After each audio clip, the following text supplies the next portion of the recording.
जदि आपको इलिसी माछ खाइबा पई भल लागे ताहले आजिर ए रोषेई आपको बहुत पसंद आसिबो। मात्र गोटाए रु 2 चामच तेल रे बिना फ्राए रे आउ 10 रु 15 मिनिट भितर तैयारी हो जिवो आजिर खास रेसिपी इलिसी माछ बेसर। वर्षा पाग को इलिसी माछ तरकारी साथरे गरमा गरम भात पूरा जमी जिवो। सो वेलकम एवरीवन, भिडियोटी को संपूर्ण देखंतु जानि परिबे ए माछ तरकारी बनेबा केते सहज।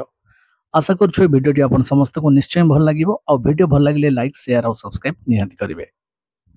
तो चलंतु स्टार्ट करिवा माछ बेसर पूरा यूनिक वे रे। ए रेसिपी एते सहजे केही भी बनै परिबे और 100% गारंटी घर लोक याको थरे खाइला परे तारीफ न करी रही परिबेनी। तो हमर गोटाए माछ पाखापाखी 8 पीस हेतिला आ ए रेसिपी पई आमे अधा माछ माने 4 पीस को नौछु। जेहेतु ए मार्केट रो कटा ही आस्तिला तो याको भलो भाबरे धुई नै सफा कर नैछु। किंतु जदि आपण घर को गोटाए इलिसी आनुछंती तो ताको आगो धोई देबे परे काटिबे। एक्चुअली इलिसी माछ को काटी साइला परे पुणी धोई देले ना तारो टेस्ट टिके कमी जाए। एबे एथिरे मिसेइबा हळदी गुंड आ लुण स्वाद अनुसार, अल्प टिके सोरिष तेल आ भलो भाबरे माछर दुई साइड को एमिति गोळै नबा जेमिति हळदी आ लुण भलो भाबरे माछरे मिसि जिवो। को जाय माछ भितर राजा होची इलिसी। आ जतले छोटो थिलु ना जेबे घरे गां रे इलिसी माछ होतुला ता बासना रे पूरा पड़ोसी जानि जाउथले आज तांको घरे किछि स्पेशल होची नले के गेस्ट आछंती। हेला आज काली से छोटो बेलर खुशी नाही।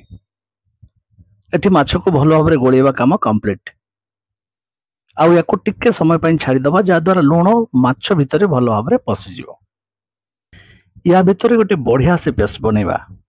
2 चामच कला सोरिष, अधा चामच चार मगज आउ 6 रु 7 टी काजू को नहीं जिबा। कला सोरिष बदले धला सोरिष भी नहीं पारिबे आउ चार मगज बदले गोटा चामच पोस्त को भी नहीं पारिबे आउ 2टा कंचा लंका। याकू पेस्ट बनेला बेले प्रथमे बिना पानी रे टिके ग्राइंडर को चले नेबे आउ परे अल्प पानी दे पुणी ग्राइंडर को चले नेबे। पेस्ट पूरा स्मूथ बनि जिवो। आउ एठी हमर पेस्ट भी पूरा रेडी हे सारछि। एबे गैस रो फ्लेम को ऑन करिबा। कढ़े रे सीधा पकेबा रेडी हेतिबा पेस्ट आउ जो माछ को मैरिनेट कर छाड़िथिलु ताको भी एठी पके नबा। एठी आ लुण को पकेबानी काहे कि ना माछ देहरे ऑलरेडी लुण आगरु दिया जायछि। मैरिनेट समय रे जदि लुण रो क्वांटिटी कम पकेइथिबे तो एठी आउ टिके लुण पके परिबे। आधा चामच सोरिष तेल को पकेबा आउ माछर दुई साइड को एमिति भलो भाबरे पेस्ट सहित मिसै नबा। 2टा कंचा लंका, अल्प टिके हळदी गुंड आउ टिके आंबुल को एठी मिसेइबा। ये टेस्ट को आउ टिके बढ़ेइबो किंतु आपण चाहिले आंबुल को स्किप भी करि परिबे। गोटे रे 2 मिनिट एठी हेइ सारछि आउ ताकू कवर कर छाड़ दबा लो फ्लेम रे 7 रु 8 मिनिट पर्यंत।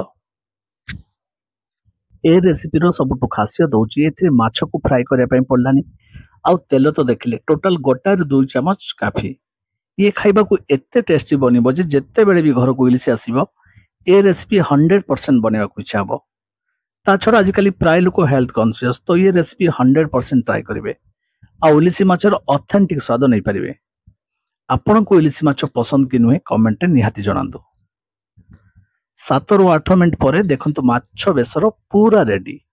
यारो लुक रु जानि पारथुबे ये खाइया पई केते टेस्टी हेतिबो। आमर ए रेसिपी आपनको केमती लागिला आपनक मतामत निश्चय शेयर करंतु।